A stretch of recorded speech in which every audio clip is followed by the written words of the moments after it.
principais manifestações desta corrupção? Onde é que a gente sente a presença da corrupção? Porque ele impede o ingresso de valores nos cofres públicos, desvia os recursos arrecadados através de evasão fiscal, isenções indevidas, redução de cobrança de tributos, aumento de despesas públicas. E isso está aonde? Está na base da pirâmide? Não. Ela está no ápice da pirâmide. E é exatamente estas questões que nós temos de começar a combater, e começar a combater do ápice da pirâmide. Não adianta polícia, justiça, lei, a lei seca, ou discursos vazios, porque isso não vai resolver o problema da corrupção. Daí porque, quando nós temos dentro do poder legislativo o interesse de um grupo que está ligado à administração, com o propósito de exatamente conversarmos, trocarmos ideias, cada um dizer as suas ideias e o que consegue saber da forma como nós vamos combater a corrupção, eu acho que é o passo inicial para uma mudança de cultura, uma mudança de comportamento. Porque, sem dúvida alguma, a corrupção a responsável pelo primeiro dos males, que é a perda do padrão moral. Nós estamos com o nosso poder, com a nossa ética e a nossa moral extremamente esgarçada. E isso está causando tanto mal que a própria sociedade brasileira começa a dar sinal de exaustão. Já não aguenta mais, né, esse esgarçamento ético, que atenta contra o desenvolvimento do país e necessariamente atenta contra as instituições, o descrédito das instituições e a perda de capacidade do Estado em realizar os seus objetivos. Aí porque nós precisamos, sim, estarmos engajados institucionalmente para, desta forma, nós podermos fazer este enfrentamento, que não é um enfrentamento fácil, é um enfrentamento difícil. O caminho é paulatino, nós vamos graduando o nosso alcance em alguns avanços, nós não teremos um sucesso em curto prazo ou a médio prazo. Eu estou convencida que isto é um trabalho de não menos que 2 lustros. Não menos que isso. Porque nós temos ainda uma sociedade com uma perversidade muito grande e com uma falta de conscientização da classe média e até da classe política, porque alguns fazem parte desta sociedade corrompida, mas alguns fazem porque ignoram inteiramente os males e o próprio sentido do que seja corrupção estatal. Por isso mesmo, nós começamos certo, porque nós hoje podemos dizer, e eu sou uma otimista em relação aos aspectos de combate à corrupção, porque eu estou vendo sinais significativos de progresso. Dos primeiros instrumentos de combate à corrupção é a transparência. A transparência é fundamental para qualquer instituição, porque desta forma o povo toma conta, a sociedade civil toma conta. E é por isso mesmo que eu acho fantástico a TV Justiça. A TV Justiça hoje está sendo questionada, muitos questionam a grande exposição que existe em torno da atividade do Supremo Tribunal Federal. E eu digo o seguinte, existem males, mas o bem que a TV Justiça leva para o país é efetivamente muito maior do que qualquer malefício. Por quê? Porque nós estamos sabendo o que é que está fazendo o Supremo Tribunal Federal. O que é que o Supremo Tribunal Federal pensa sobre a sociedade brasileira? E nós estamos acompanhando de perto e estamos verificando que até a linguagem usada pelos ministros do Supremo Tribunal Federal, ela mudou. Ela mudou. Nos primeiros programas, era quase que uma peça de Ariano Suassuna. A gente não entendia, porque era hermética, uma linguagem técnica, uma linguagem formal, onde as pessoas desligavam a televisão.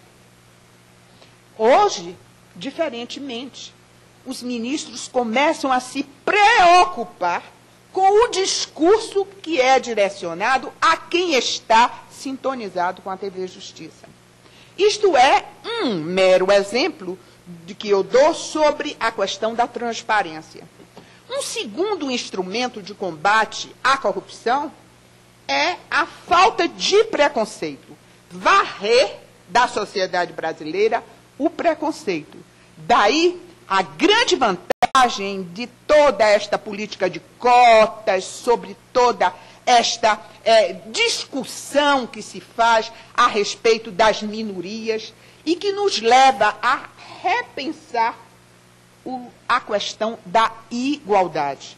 Porque nós sempre pensamos em igualdade, mas pensamos a igualdade dentro dos nossos iguais. Nós nunca pensamos a igualdade dentro de uma sociedade que é absolutamente diversificada.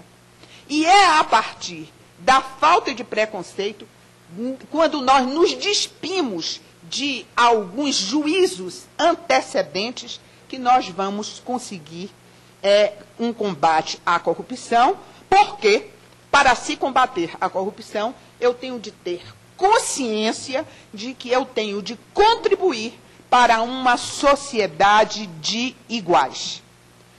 Um terceiro instrumento de combate à corrupção é a participação popular. A participação popular é imprescindível. E por que isto? Na medida em que a população participa do que se passa na sociedade, ele se torna mais esclarecido. E o voto dele será um voto mais consciente. Aí nós vamos dizer o seguinte, não, mas ainda existe muito voto de cabresto. Sim, a sociedade brasileira é extremamente pobre. Tem ainda grandes dificuldades em acessar os meios de comunicação. Mas já estamos melhorando, né? Já estamos melhorando. E é exatamente a partir daí que nós começamos a dizer o seguinte, o povo toma conta. As redes sociais é um indicativo fantástico, porque eles fazem a diferença e eles se comunicam entre si e passam a ter maior interesse sobre as coisas que se passam no governo. E, desta forma, nós vamos fazendo com que a população se intere da questão governamental. Ainda, como um meio de combater a corrupção, eu tenho de também combater o excesso de legalidade, o excesso de formalismo, o excesso de positivismo jurídico. Nós pegamos determinadas decisões judiciais que é um primor técnico, sob o ponto de vista da legalidade.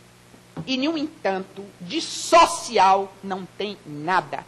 Porque, muitas vezes, a norma aplicada friamente, de uma maneira vertical, eu tenho uma disfunção da norma jurídica. E ela termina por causar um grande mal à sociedade. É um um exemplo até um pouco grosseiro, mas eu achei muito interessante. A semana passada eu voltava de São Paulo e vim conversando com a ministra Marta Suplicy. E, em conversa, ela me falou uma coisa interessantíssima. Ela me disse o seguinte: a secretária, o Ministério da Educação é um ministério que tem não sei quantas fundações, não sei quantas entidades, todas subordinadas. Então, é um ministério bastante difícil. E aí, falando das fundações, ela me disse o seguinte: agora, nós temos um gravíssimo problema. Qual é? Nós não queremos aumentar os quadros funcionais, principalmente desses órgãos secundários. E as fundações hoje estão padecendo de um grande mal. Qual é o mal? Estas fundações, voltadas para a pesquisa, voltadas exatamente para atividades educacionais, e deu como exemplo a Fundação Rui Barbosa, que é de grande importância na pesquisa. Os pesquisadores, que são pessoas de alto nível e tal, são pessoas idosas, eles estão se aposentando. Eles estão se aposentando, estão morrendo. E o presidente da fundação resolveu fazer uma contratação através de uma terceirização de pesquisadores específicos para uma determinada área. Imediatamente, o Ministério Público entrou com ação civil pública por ato de improbidade, porque estava havendo a contratação sem concurso. Então, eu digo o seguinte: é exatamente a disfunção da norma. Nós estamos combatendo a terceirização do trabalho para evitar que haja o subcontrato, que é uma forma de subterfúgio para nós termos contratos viciados, superfaturados, né?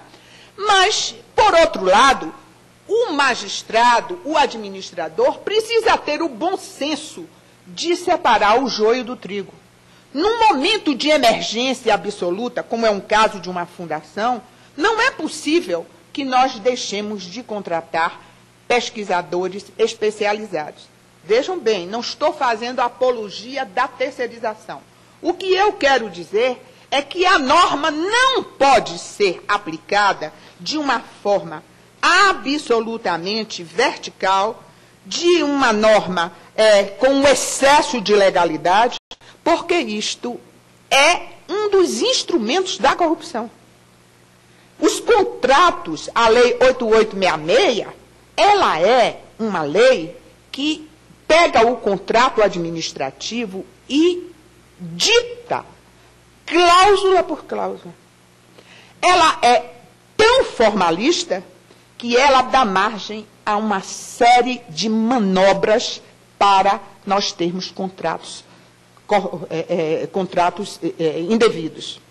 Inclusive, eu que participei de algumas operações policiais que chegaram à justiça em inquéritos administrativos, eu verifiquei que dentro dos órgãos públicos existem alguns agentes que são chamados por essas empresas de contratação para fazer o seguinte: na hora que bate o edital, colocar uma ou duas palavrinhas indevidas no contrato, no edital. Esse edital é publicado, o agente público não toma conhecimento porque aquilo se insere em uma cláusula bem pequena, quase imperceptível, e a própria empresa que pagou ao agente para fazer aquele trabalho entra com uma ação na justiça e a justiça imediatamente inutiliza esse contrato porque esse contrato não obedeceu às regras da Lei 8866. E, a partir daí, existe a contratação de emergência. E é nesta segunda contratação de emergência que surge a corrupção. Por isso mesmo é que o magistrado, o agente público, ele tem de estar antenado com as coisas que existem e não apegado à letra da lei. Porque isto sem dúvida alguma, está constatado pelos estudos realizados, que é um dos instrumentos para a corrupção, é este legalismo, este formalismo, esta maneira verticalizada de se ler os contratos. Mas quais os meios que eu tenho de combater a infração? Bem, combatendo a impunidade, eu acho que este é o primeiro dos caminhos.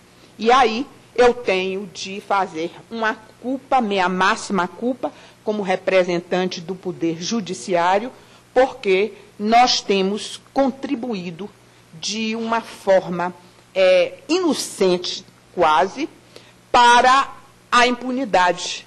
Na medida em que nós estamos fazendo a aplicação da lei penal de uma forma positivada, formal, e assim nós terminamos por criar a disfunção da norma penal. Eu hoje tenho a ideia de que a legislação penal, o combate à corrupção, pelos processos penais, eles estão absolutamente desacreditados. Não se consegue chegar ao final de uma ação penal, mesmo que se queira. Eu, inclusive, que tenho sob a minha jurisdição os processos de competência originária do Superior Tribunal de Justiça, onde são processados os governadores, os conselheiros do Tribunal de Contas, os desembargadores. Tomo, às vezes, alguns processos como exemplo, dizendo o seguinte: eu vou pegar, como se diz na gíria, o peão na unha, e eu vou levar este processo até o fim. Não consigo. Porque sempre surge um impasse, alguma coisa, uma legislação, uma jurisprudência, e desta forma nós pecamos, porque a ação penal ela está sendo insuficiente como instrumento de combate à corrupção. Graças a Deus, nós temos a ação civil pública por ato de improbidade. É por aí que nós estamos pegando.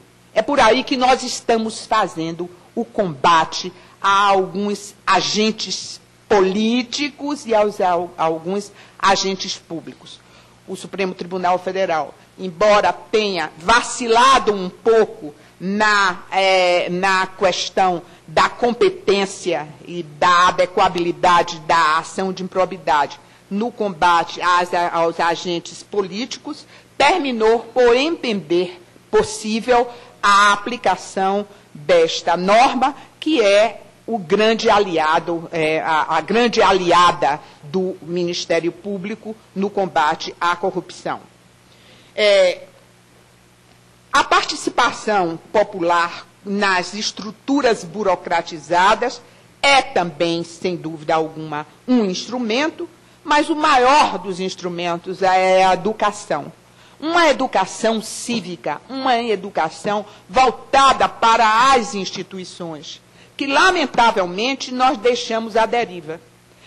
Eu, que tenho 67 anos, eu me lembro que na minha escola não se falava em militar, não se falava em nada disso. Mas na minha escola, todo dia, nós nos reuníamos para cantar o hino nacional, o hino à bandeira, o hino à independência, que era o primeiro contato que eu, pequenininha, eu tomei conhecimento do que fosse pátria. É a bandeira que era hasteada, era o hino que era cantado, todo mundo tinha de saber o hino, e é por aí que a gente começa a se preocupar, de tal forma que eu hoje, depois de 67 anos, eu me emociono com o hastear da bandeira, eu me emociono com o cantar do hino nacional, porque é alguma coisa que fica. E isso é que é educação. Nós, aos poucos, vamos inserindo a nossa permanência na pátria como partícipe desta pátria, como partícipe desta sociedade. Eu não sou um convidado de pedra, onde eu vejo as coisas acontecerem no mundo político e digo o seguinte, não é comigo, é com eles que são políticos. Não! Eu faço parte deste mundo e eu tenho de participar, de me inserir neste contexto, porque a pátria é minha, o Estado é meu. E o meu bem-estar depende deste equilíbrio. Então, a educação é fundamental. Mas eu quero agregar a esses instrumentos a participação da mídia. A mídia tem um papel fundamental, porque as coisas que se passam intramuros, a população fica sem saber. E quem é que dá o sinal de perigo para as coisas que estão acontecendo na instituição? É a mídia. A boa imprensa, que faz com que haja a propagação e a multiplicação desta participação popular. E, por fim, o controle da gestão. Daí a importância que se tem dos órgãos de controle que sempre existiram. Eu fui fazer uma pesquisa sobre o Tribunal de Contas no país e fiquei impressionada, porque o Tribunal de Contas é bastante antigo. Mas o que é que falta? Atuação. Nós tínhamos órgãos formais de controle. Órgãos que, quando começam a funcionar, começam a contrariar. E é exatamente aí é que entra a grande vantagem de nós termos hoje um órgão que foi criado e está situado dentro do organograma, dentro do Ministério da Justiça, que é a ENCLA, para fazer com que haja a ligação, a interligação de todos esses órgãos, inclusive dos órgãos de controle, para eles começarem a se intercomunicar e se fortalecer. Ninguém é forte sozinho. Nós precisamos, portanto, desta ideia de que é com a união dos órgãos de controle que nós podemos fazer a diferença. Daí porque eu louvo este órgão, que é um órgão relativamente novo, surgido com a necessidade. Interessante, o Brasil é um país bastante peculiar. Se nós formos observar a questão histórica, nenhum popular fez qualquer movimento de mudança no país. Quem fez foram as elites. Todos os movimentos de mudança foram feitos pelas elites. Abolição da escravatura. Quem fez a abolição da escravatura? Os senhores proprietários de terras. Proclamação da República. Quem fez? Estado Novo. Quem fez? Revolução de 64. O que é que nós fizemos como povo? Então, nós vamos verificar que nós vivemos a reboque, sempre e sempre, das elites dominantes. E quem está fazendo a diferença e quem puxou o cordão para nós começarmos a fazer o combate à corrupção? Foi o movimento de globalização. Quando o Brasil despertou no cenário mundial como um grande mercado consumidor, e houve o interesse dos órgãos internacionais de fazer com que o país entrasse em um caminho de menos corrupção. E, em razão da globalização, pelo combate dos crimes internacionais, houve a necessidade de fazer o combate à lavagem de dinheiro. E o Brasil se inseriu, como nação organizada, dentro de um novo contexto que foi no panorama da Constituição de 88. Então, a gente vai fechando o quadro, e eu gosto sempre de, quando eu falo sobre corrupção, começar a falar desses dados históricos, para a gente não pensar que é um brado retumbante de dizer, vamos combater a corrupção. Só se combate com o que estamos fazendo, que é o quê? É um movimento que vai fechando o cerco. E é exatamente o que eu venho dizendo aos senhores. Vem a Constituição de 88, vem a globalização, vem a lei de lavagem de dinheiro, que é a lei de lavagem de dinheiro é de 98, né? A criação do COAF, e desta forma nós estamos começando a criar mecanismos de combate à corrupção, fechando o cerco. Há ainda grande dificuldade, porque nós não divulgamos estes órgãos. Lamentavelmente, eu sou magistrada há 34 anos. Eu tomei conhecimento da existência da ENCLA quando eu cheguei em 2010 à Corregedoria. Quer dizer, eu sou uma magistrada de um tribunal superior. E ignorava, sabia que existia esse órgão no Ministério da Justiça, mas eu não tinha a dimensão do que significa a ENCLA. E conversando com o ministro do Supremo Tribunal Federal, eu então disse que estava indo para um encontro da ENCLA, e ele me perguntou assim, e o que é isso? Então, eu conto isso aos senhores para dizer como nós estamos defasados desta nova aura que envolve o país e que está, sim, fazendo a diferença no combate à corrupção, embora a gente tenha uma ideia de que a corrupção está sem freio e que não tem controle. Na realidade, nós precisamos, sim, estar antenados para o que já está acontecendo. E está acontecendo por um fenômeno, inclusive, histórico, né? Nós inauguramos, por exemplo, na Justiça Federal, as varas de lavagem de dinheiro. Isto foi de importância fundamental. Agora, nós ignoramos todo o movimento do que seja, por exemplo, o COAF. O COAF, que é um órgão criado exatamente com a lei de lavagem de dinheiro, que é o Conselho de Controle de Atividades Financeiras.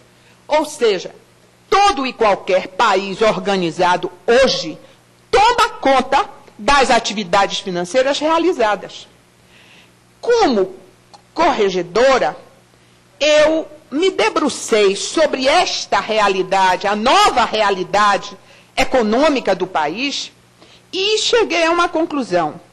A lei, existem 2 leis federais que exigem que todos os magistrados entreguem as suas declarações de renda ao tribunal. Esta lei, em alguns tribunais, era absolutamente ignorada. Quando eu chegava a fazer a inspeção, cadê as declarações de renda? Nunca entregaram. Não é por maldade? Não. Tanto que eu não fiz nada. Só dizia o seguinte, eu dou um prazo para entregarem todas as declarações. Declarações essas entregues, quando se fazia a inspeção, eu ia verificar os ganhos, para saber se estavam sendo pagos devidamente, e aí esses dados das declarações eram checados com as despesas feitas pelo tribunal, os pagamentos feitos pelo tribunal, e o patrimônio que foi declarado pelo próprio. Quando este patrimônio estava em descoberta, eu marcava um prazo para explicar. Isto foi considerado como quebra de sigilo fiscal. E como quebra de sigilo fiscal, eu fui alvo de uma representação penal e de 2 mandados de segurança. Então, os senhores verificam como a gente termina se inibindo de fiscalizar, porque a fiscalização é algo que termina por contrariar uma cultura. Voltaram atrás, naturalmente, os mandados de segurança foram esvaziados, as liminares foram recolhidas, embora os mandados de segurança não tivessem sido julgados ainda. Mas a representação penal foi arquivada, mas os senhores verificam que o agente político que toma conta desses órgãos de controle, termina querendo se preservar. Para não haver o quê? Para não haver o desgaste pessoal por estar inovando historicamente. O que é que nós precisamos nesse momento? Nós precisamos estar sintonizados com o que existe de oficial, onde existe um órgão que toma conta, que tem o controle das atividades financeiras, um órgão que coordena todos estes órgãos de controle, para não termos a ideia de que estamos sozinhos no mundo e desamparados. Porque todas as vezes que o administrador se sente sozinho, se sente solitário, ele não faz acontecer. Por isso é que eu acho que no momento em que nós nos unirmos, nós formos administradores, não de poder executivo, não de poder judiciário, não de poder legislativos, nós formos nação civilizada, onde os três poderes fazem parte do Estado brasileiro, nós estamos construindo uma nação muito melhor. Por isso mesmo, eu louvo a atividade dos senhores, louvo a criação da ENCLA e, neste combate à ineficiência e à burocracia estatal, que são os focos maiores de corrupção, eu digo aos senhores que eu vejo uma luz no fundo do túnel. E eu vejo porque um evento como este, onde os senhores me disseram que tem mais de 400 inscritos, pode não ter 400 aqui dentro desta sala, mas pelo menos 400 pensaram em se inscrever e vir para cá ouvir. As pessoas estão aqui, estão ouvindo, né, coisas. E eu quero dizer aos senhores que isso não é discurso vazio. É discurso de quem acredita efetivamente naquilo que falou. E por isso mesmo não tem medo de se colocar quase em holocausto. E digo aos senhores que isso não é absolutamente invulgar. E isso não é absolutamente equivocado. Porque o povo brasileiro está atento. E, no momento, eu considero o maior fenômeno nos últimos anos o que aconteceu com o Conselho Nacional de Justiça. Quando o povo brasileiro foi chamado pela mídia, através de editoriais, através de escritos, através de artigos que os juristas escreveram, e eles foram solidários com o Conselho Nacional de Justiça, a ponto de hoje um motorista de táxi, um empregado de edifício, uma empregada doméstica falar de CNJ sem nem sequer saber o que significava da CNJ, mas fala do CNJ. Sabe que é um órgão onde o cidadão pode recorrer para diminuir a injustiça de uma justiça que não está fazendo justiça. Portanto, senhores, o meu discurso não é um discurso vazio, é um discurso de quem acredita, dentro de um idealismo que é absolutamente realista. Agradeço a participação. Diria que eu não poderia faltar a este momento para testemunhar isto, quando os senhores estão participando do primeiro seminário sobre combate à corrupção, com boas práticas de administração dentro do poder legislativo. Muito obrigada.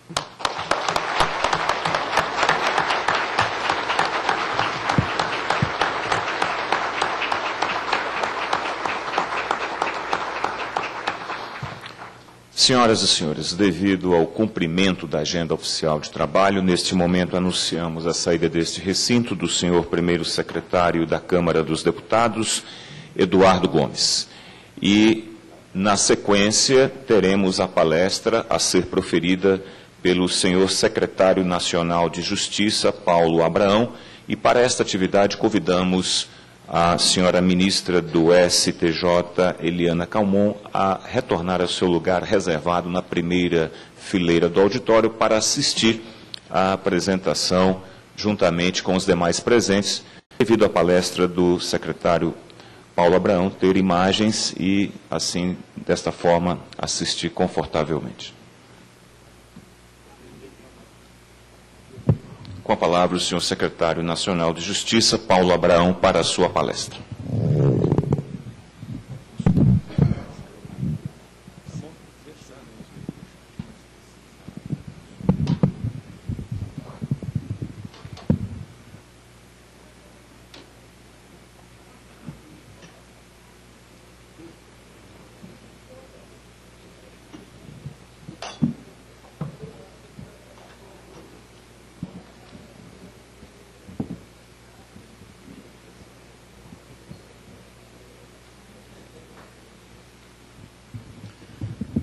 Bom, eu, na verdade, poderia iniciar minha conferência e resumi-la pela simples afirmação de que eu assino embaixo integralmente em torno daquilo que a ministra Eliana Calmon acabou de dizer. E bastaria. Mas então eu vou aproveitar a boa provocação que ela fez para que nós pudéssemos refletir a respeito do desconhecimento em torno da Estratégia Nacional de Combate à Corrupção e à Lavagem de Dinheiro, a ENCLA. E como ela tem criado ao longo do tempo um conjunto de mecanismos que tem empoderado os atores da sociedade civil e os atores da administração pública, que tem dedicado a sua vida para a construção de um novo paradigma para a nossa sociedade, para a nossa administração, externalizando para vocês um pouco de um breve balanço dessa atuação da ENCLA. Porque esse ano nós completamos 10 anos de atuação dessa estratégia. É sintomático que ainda haja profundo desconhecimento em relação às suas iniciativas. Me parece que a melhor contribuição que nós poderíamos dar nesse instante é a de socializar esse conhecimento, é a de permitir que todos possam ter capacidade e oportunidade de contribuir nesse importante movimento que reúne diferentes órgãos, diferentes atores e que vão, pouco a pouco, agregando um novo capítulo a um livro que vem sendo escrito de forma conjunta por diferentes atores nesses últimos 10 anos. A Estratégia Nacional de Combate à Corrupção e à Lavagem de Dinheiro, a ENCLA, ela chega à sua 10ª edição como um dos instrumentos mais relevantes de que dispõe o Estado e a sociedade brasileira no enfrentamento a esses crimes. Concebida em 2003, a ENCLA inseriu o tema da lavagem de dinheiro no cenário nacional. E passados quase 10 anos desde a sua edição inaugural, a matéria se mantém como objeto de preocupação das autoridades nacionais e estrangeiras. Não poderia ser diferente. É realmente espantoso observar o poder econômico acumulado pelas organizações criminosas que, em decorrência da alta margem de lucro que envolve as suas atividades, conseguem se perpetuar no tempo e se capilarizar geográfica e institucionalmente. Graças, contudo, à cultura que se difundiu no Brasil a partir da criação da ENCLA e da atuação de diferentes atores, hoje se tem, sim, uma maior consciência de que o verdadeiro combate ao crime organizado passa necessariamente por uma atuação do Estado focada nos ativos ilícitos, que, além de tudo, são extremamente nocivos ao sistema financeiro, ao comércio internacional e à economia mundial. A inclusão, a partir de 2007, como um dos eixos estruturantes da ENCLA na temática da corrupção, conferiu à estratégia a magnitude necessária para que se firmasse como uma ferramenta indispensável para o aprimoramento do sistema de justiça brasileiro. Esse compreendendo todas as fases de atuação do Estado, desde a prevenção, a fiscalização, o controle, a investigação e a persecução. De fato, a corrupção, como bem dito pela ministra Eliana Calmon, ela tem uma dupla perversidade. Uma que afeta diretamente o âmbito da administração pública, porque a corrupção ela impossibilita a igualdade efetiva de participação de todos os cidadãos nas decisões públicas. Do ponto de vista da administração, ela enfraquece a força institucional do Estado na medida em que promove o desvio da capacidade pública para atender os interesses privados. E o segundo efeito nefasto atinge a própria questão democrática. A corrupção afeta a legitimidade do regime democrático perante toda a sociedade, que deixa de apoiar as instituições, de acreditar nas instituições e nos seus atores públicos, por identificar nestas as práticas de condutas ilícitas.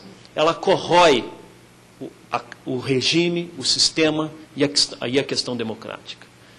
A ENCLA não apenas contribuiu e tem contribuído significativamente para o avanço e a consolidação desses temas no país, como gerou um bem-sucedido espaço de articulação estatal que posteriormente veio a ser reproduzido no tratamento de outras matérias de interesse nacional. A constituição de um espaço permanente de integração como a ENCLA gera para o país uma capacidade de formular políticas públicas de cunho verdadeiramente estratégico, afastando as atuações isoladas de cada um dos órgãos, as atuações casuísticas, muitas vezes duplicadas ou incoerentes, as quais têm lugar quando o país não está organizado no enfrentamento a esses crimes.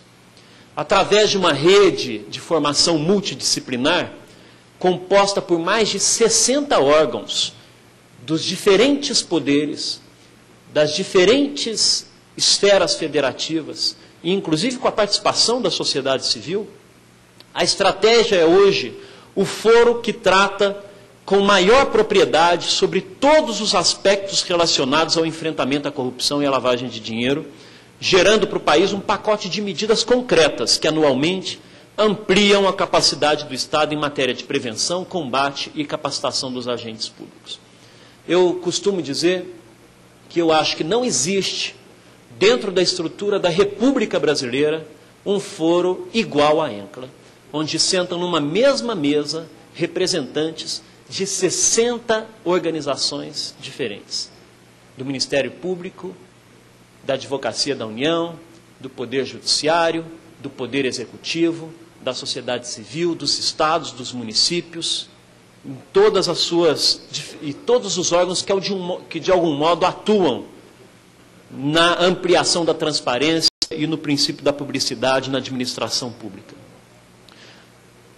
Além de guiar as autoridades brasileiras a um esforço concentrado, a ENCLA constitui um espaço para estabelecimento de difusão de boas práticas, como esse seminário, que pretende difundir boas práticas em matéria de contratação na administração pública.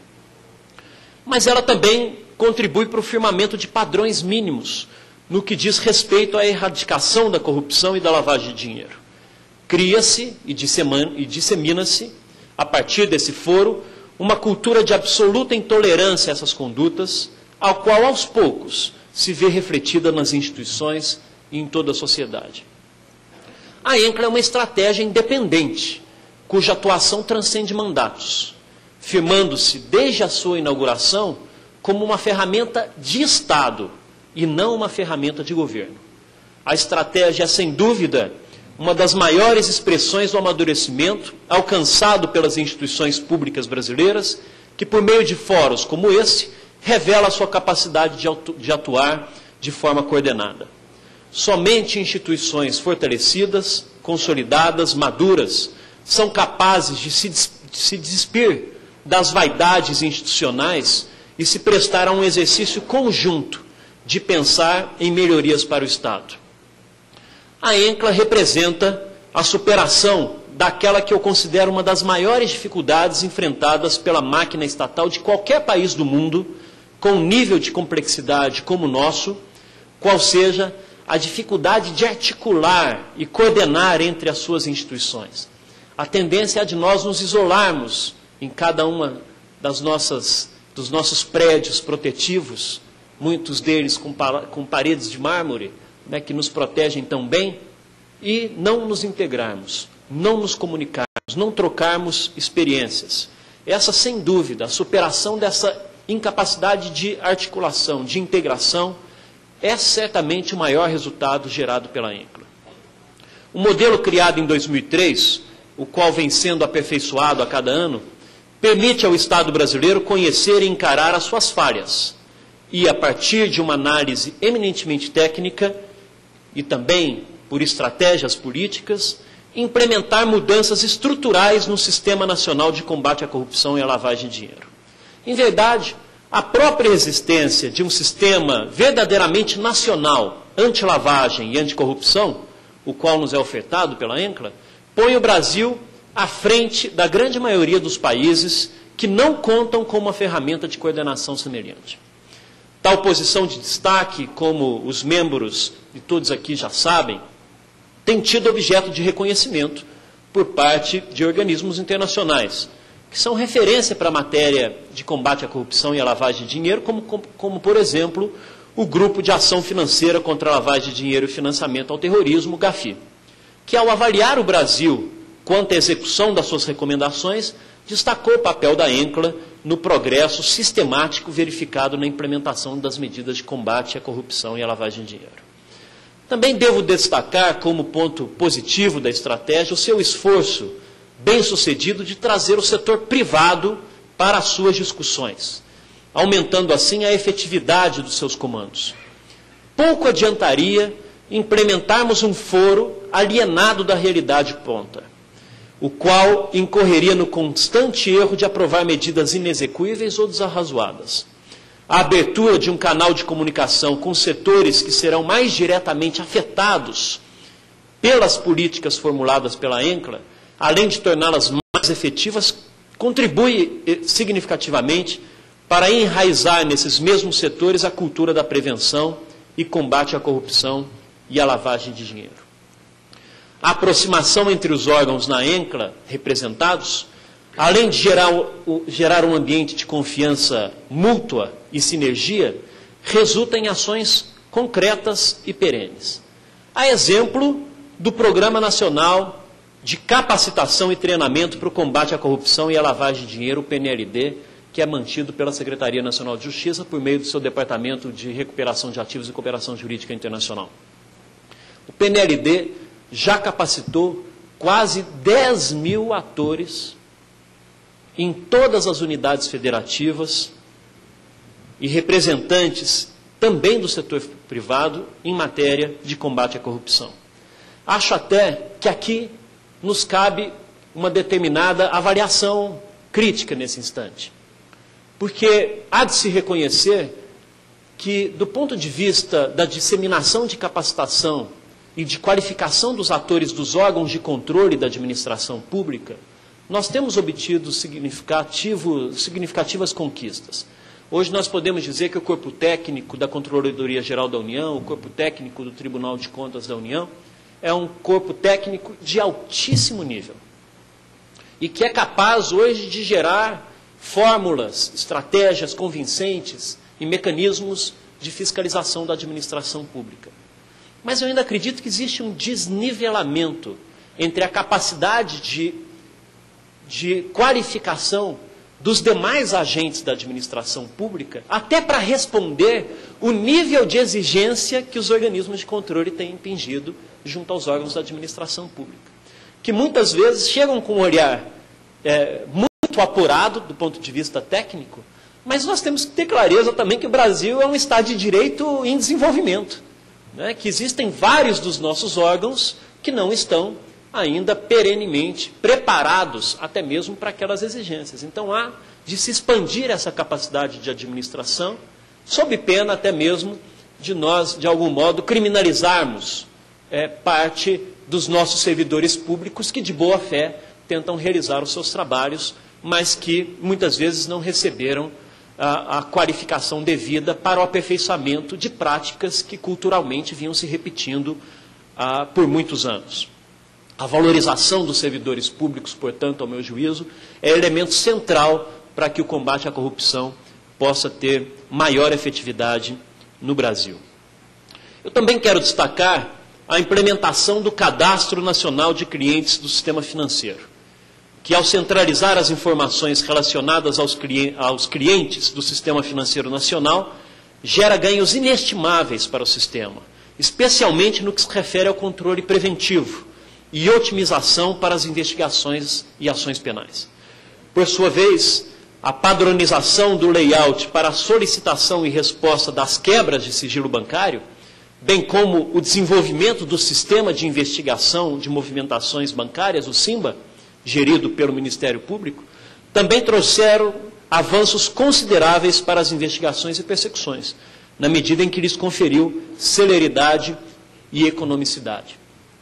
Dentro do Departamento de Recuperação de Ativos e da Secretaria Nacional de Justiça, nós mantemos uma outra ação da ENCLA, que é a criação do Laboratório de Tecnologia contra a Lavagem de Dinheiro, mais conhecidos como LABS.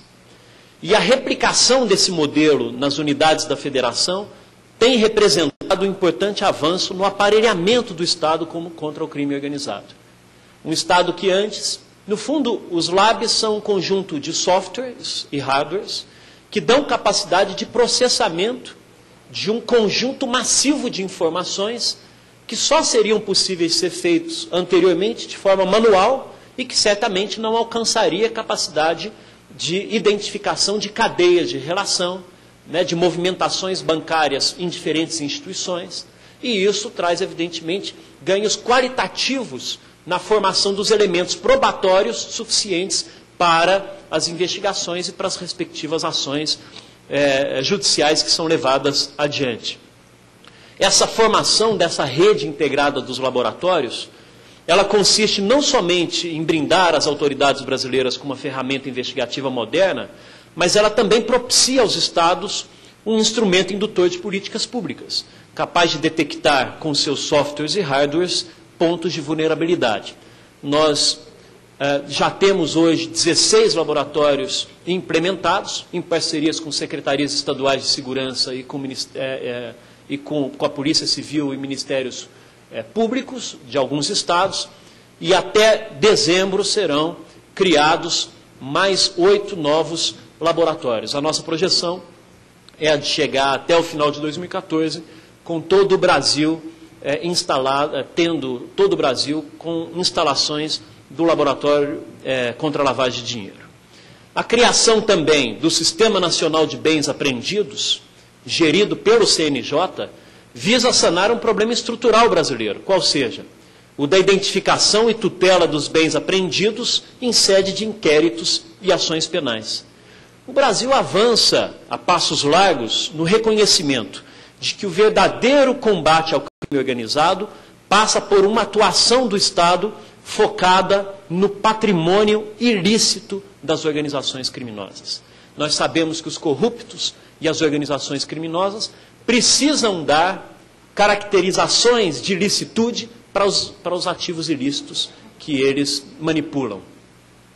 E quando o Estado é capaz de atingir a capacidade de financiamento das organizações criminosas, o que de fato nós estamos fazendo é desestruturando essas organizações criminosas. Ao mesmo tempo, aumentando o risco, e encarecendo a prática desses crimes.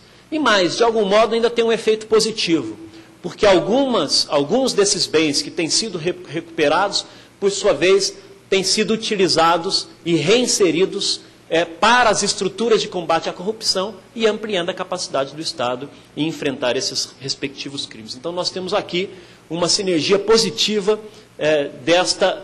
no fundo, essa clareza que precisa estar presente em todos os atores, de que, estrategicamente dizendo, o fundamental é atingir a capacidade de financiamento do crime organizado, pois, afinal de contas, às vezes nós despendemos tantos recursos públicos para combater os efeitos do crime organizado, sendo que teríamos maior capacidade de atingir as causas e o início desse crime organizado. A própria aprovação da Lei 9.613, em 98, e os esforços da própria INCLA em aprimorar essa legislação, como aconteceu recentemente, são a maior prova de que as autoridades brasileiras estão cientes da imprescindibilidade de se instalar no país uma dinâmica de persecução voltada para o corte dos fluxos financeiros das organizações criminosas.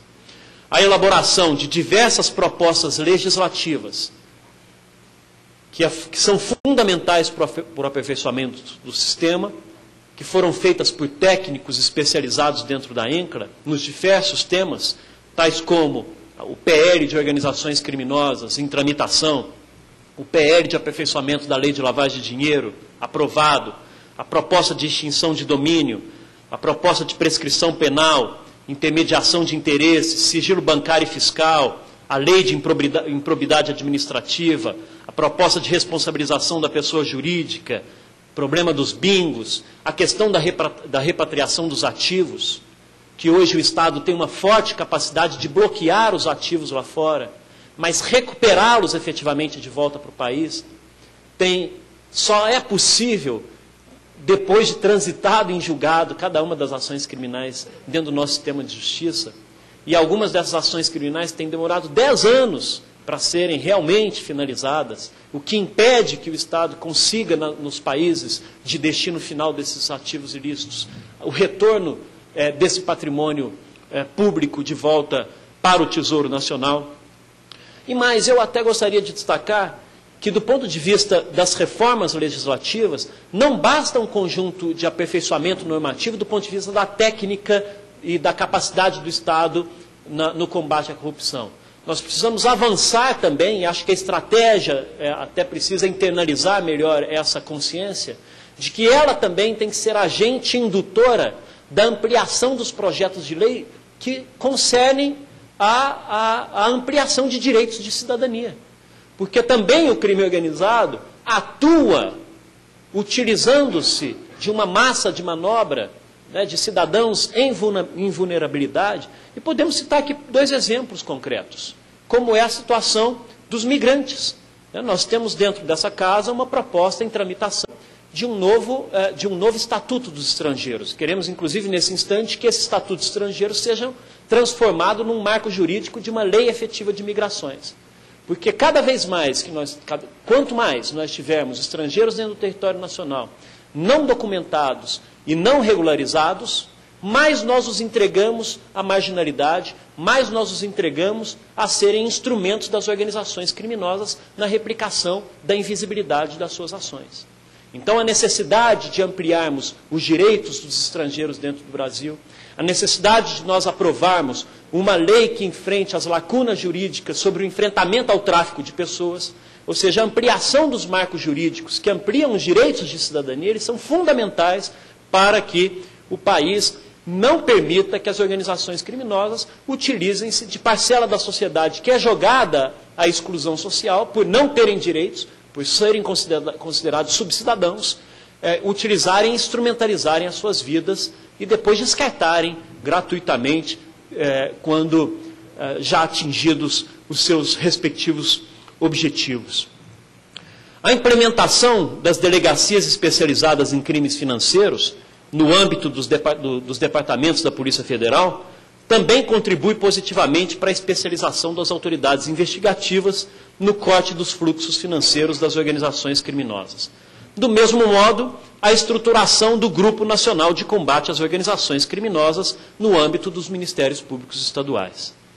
Dentro do Ministério da Justiça, também criamos o Cadastro Nacional das Entidades Sociais, sob gestão do Departamento de Justiça e da Secretaria Nacional de Justiça, atende aos pressupostos de publicidade, transparência e controle social, disponibilizando para toda a sociedade brasileira o cadastro das ONGs, das OCIPs, das entidades públicas de utilidade pública federal, para que as pessoas possam verificar e fiscalizar diretamente a atuação dessas organizações, que também, por vezes, são instrumentalizadas para fins de corrupção. O fomento à criação de outros cadastros, também realizados dentro da INCLA, como o cadastro de entidades inidôneas e suspeitas na CGU, o Cadastro Nacional de Condenações Cíveis por Ato de Improbidade Administrativa, no CNJ, resultou em ferramentas que são referência para a atuação dos órgãos de administração pública. E assim nós podemos citar várias outras iniciativas que foram criadas nesses últimos 10 anos, e aqui eu estou cumprindo o desafio que a ministra nos deu de difundir o que a ENCLA tem feito ao longo desse tempo, e mais, apontar o quão mais coisas podem ser feitas. Nós podemos citar várias outras ações concretas e perenes, também articuladas dentro da ENCLA. A criação do rol eletrônico de culpados da Justiça Federal, a definição de pessoas politicamente expostas, a regulamentação das obrigações do sistema financeiro em relação a essas pessoas politicamente expostas, a consolidação de uma autoridade central para a cooperação jurídica internacional, vinculada ao Ministério da Justiça, a regulamentação da aquisição e utilização de cartões bancários pré-pagos ou similares para fins de prevenção de ativos ilícitos e identificação de movimentações financeiras suspeitas, a criação da WICLA, que é a enciclopédia WIC, de combate à lavagem de dinheiro e corrupção, que também constitui um importante mecanismo de difusão de conhecimentos. Ou seja, apesar desses inúmeros resultados gerados pela ENCLA nesses últimos anos, não se pode parar de refletir sobre formas de lhe conferir uma maior efetividade. Pensando nisso, na sua última plenária, que aconteceu na cidade de Bento Gonçalves, se decidiu alterar um pouco a dinâmica de funcionamento dessa estratégia. Alguns aspectos estruturais dela, aos quais resultaram em um gabinete de gestão integrada mais atuante, cujas atribuições passaram a compreender o acompanhamento mais direto da execução das ações, bem como o planejamento e a propositura de ações futuras. Aqui há uma demonstração de como a ENCLA se estrutura. Para finalizar, se criou um grupo de gestão integrada, composto de diferentes órgãos, que fazem reuniões periódicas. Só no ano passado foram mais de 70 reuniões desse grupo de atores que tem se dedicado a essas questões, que tem procurado monitorar a implementação da estratégia nacional a cada ano, né? Promover eventuais ajustes e adequações e estudar cenários a partir dos pontos de vulnerabilidade para se aperfeiçoar o sistema. Basicamente, então, a ENCLA funciona a partir dessa estrutura. Existe uma reunião plenária anual, no final de cada um dos anos, onde estão sentados cada uma dessas autoridades. Na reunião plenária se procura reunir a autoridade máxima desses órgãos, e lá é firmado um plano estratégico, que, por sua vez, o Grupo de Gestão Integrado, o GGI, periodicamente elabora um plano tático e, se for necessário, cria grupos de trabalhos específicos, eventualmente para elaborar um projeto de lei, eventualmente para elaborar um novo sistema, e esses grupos de trabalho têm também o seu próprio plano operacional. Ao longo de 2011, sob essa nova estrutura, foram realizadas mais de 70 reuniões do GGI e dos grupos de trabalho estruturados em torno de cada ação. O GGI se reuniu bimestralmente e esse acompanhamento de perto do andamento das ações tem trazido bons resultados, não só pela ampliação dos debates, mas também pela efetividade dos resultados. Todas essas conquistas, contudo, só foram possíveis graças ao comprometimento dos órgãos participantes, e em especial a dedicação de cada um de seus representantes, e esse reconhecimento precisa ser feito. Em especial a dedicação dos servidores públicos que lá fazem parte, que além das suas atribuições rotineiras nos seus respectivos órgãos, dedicam seu tempo para trabalhar por uma sociedade mais justa. São representantes do Estado que, muito acertadamente, não se contentaram em ser espectadores e optaram por ajudar a construir a história brasileira. Eu, sinceramente, acredito que nós estamos diante de uma mudança cultural no Brasil. Há muito pouco tempo atrás, a sociedade brasileira, talvez até de alguma forma influenciada pelos grandes antropólogos que descreveram o povo brasileiro como um povo cordial, não afeito a conflitos, pacífico, né, incapaz de lutar pelos seus próprios direitos, de conquistar as principais mudanças da sua própria história, né, nós vivíamos um paradigma social constitutivo da nossa identidade nacional, que era muito calcado no paradigma do esquecimento, da cultura do sigilo, né? E que, consequentemente, gera um ambiente de profunda impunidade, porque quando não se conhece os erros, quando não se conhece as violações, quando não há capacidade do Estado de se articular em torno delas, a impunidade é que vigora. E acho que nós estamos vivendo uma mudança cultural, a construção de um novo paradigma no Brasil, que é gradativo, evidentemente, muita coisa precisa ser feita, e penso que esse novo paradigma é calcado, primeiro, no dever de memória. Eis aí a Comissão da Verdade funcionando, botando o dedo na ferida em torno dos erros do passado, apontando para o futuro a não repetição da barbárie, né? A memória se constituindo uma arma humana contra a barbárie, na não repetição das graves violações aos direitos humanos. Eis aí a Lei de Acesso à Informação, eis aí a ENCLA, né? Esperamos, sinceramente, que o resultado disso seja também o fim da impunidade para tantas dessas violações. Muita gente é descrente diante das mudanças culturais. Acham que mudanças culturais fazem parte da paisagem, nós somos incapazes de alterar a paisagem. Mas a sociedade brasileira já demonstrou, e vou citar 2 exemplos recentes, de como ela foi capaz de, a partir de um processo de ampliação de consciência crítica em torno de uma determinada situação, superar 2 culturas que eram muito inerentes à nossa condição nacional. Em primeiro lugar, a cultura que nós tínhamos de profundo desrespeito ao meio ambiente. E pouco a pouco nós temos criado uma consciência ambiental e superado, por meio da educação ambiental, superado essa questão. E, em segundo lugar, lembremos da própria Lei de Responsabilidade Fiscal. A cultura na administração pública era do descuido fiscal, a cultura da administração pública era simplesmente não ter nenhum compromisso com o saneamento das finanças públicas. E pela Lei de Responsabilidade Fiscal, essa cultura foi mudada também. Então, mudanças culturais são possíveis e espero que saiamos daquela ideia de o Estado contra o crime organizado e assumamos cada vez mais a ideia de o Estado organizado contra o crime. Muito obrigado.